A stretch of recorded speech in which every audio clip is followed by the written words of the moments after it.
Compared to other operations, laser eye surgery is relatively safe, but like any surgery, it comes with potential risks, side effects and complications. The College of Optometrists guidelines say patients should be told about these. But during our visits to Optical Express clinics, the risks were often downplayed. In terms of the treatment, is there anything the actual treatment, anything to worry about? Or? Not at all. Is there anything that I should be worried about, really, in terms of procedures? That's all. There's nothing to worry about. It's the safe, there's nothing to worry about. Nothing at all. And it's all the laser that's doing it as well. To say that there's nothing to worry about at all, nothing at all, is frankly misleading. And obviously it's a surgical procedure and patients need to know that there will be small elements of risk attached to that. And then to go on to say that it's the laser that's doing it all and that's why we don't have to worry about it at all is also quite wrong. Optical Express say discussing the risks of surgery with patients is not an exact science. As well as the consultations, patients are required to sign a detailed consent form on the day of surgery. Well before that, they receive a document in which all risks are described in easy-to-understand language. But at this clinic, at least, any potential danger was dismissed. It is 100% safe, yes. Well, certainly it's very misleading to say that it's 100% safe. I mean, that's factually incorrect. There's no surgical procedure that I'm aware of that's 100% safe. Not only did they underplay the risks involved in 9 out of 10 of our consultations, according to our experts, they overhyped the benefits too. You get better vision than you would with glasses or contact lenses. Laser is more accurate in terms of what we can correct in terms of your prescription. Very rarely do patients achieve even better levels of vision after they've had the treatment than they enjoyed with spectacles or contact lenses beforehand. And the simple reason is that while all the measurements are very, very precise, we cannot tell exactly how the patients are going to heal afterwards. And there will be significant differences from one patient to another. It's like it's the one appointment and then your sight's cured. Well, I would never personally advise someone that their sight will be cured. First of all, they may need spectacles for distance, for driving, for television. You can't guarantee that they won't.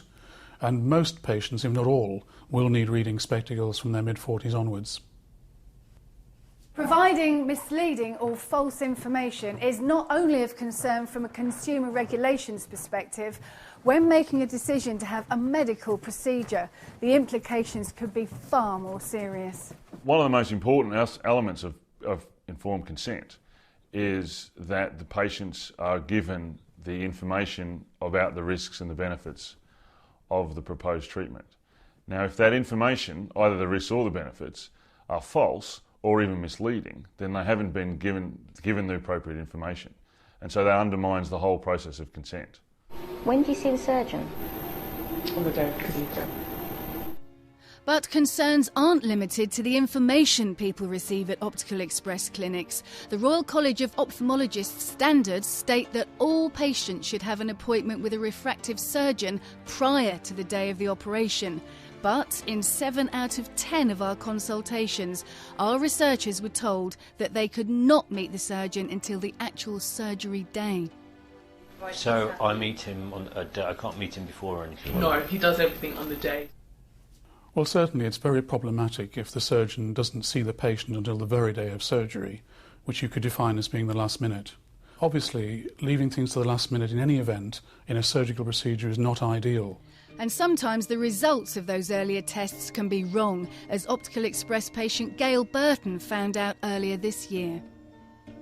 I was introduced to the consultant surgeon who recommended that I be given a different procedure to the one that I was advised to have. When I asked what the additional cost would be, I was informed that it was going to be £300 per eye.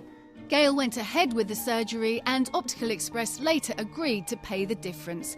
Although she was satisfied with the treatment and the aftercare, she's still unhappy that her medical procedure changed at the last minute, all because she didn't see the surgeon earlier. I had about between 30 and 45 minutes to make a decision. To be put under so much pressure in a very, very short period of time was very distressing. Optical Express say cases like Gail's are rare and that surgeons meeting patients beforehand makes no difference to clinical outcomes.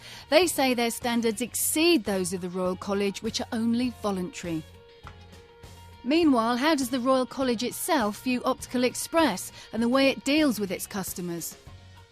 David, you've seen all the evidence from our undercover filming now. What are your main concerns?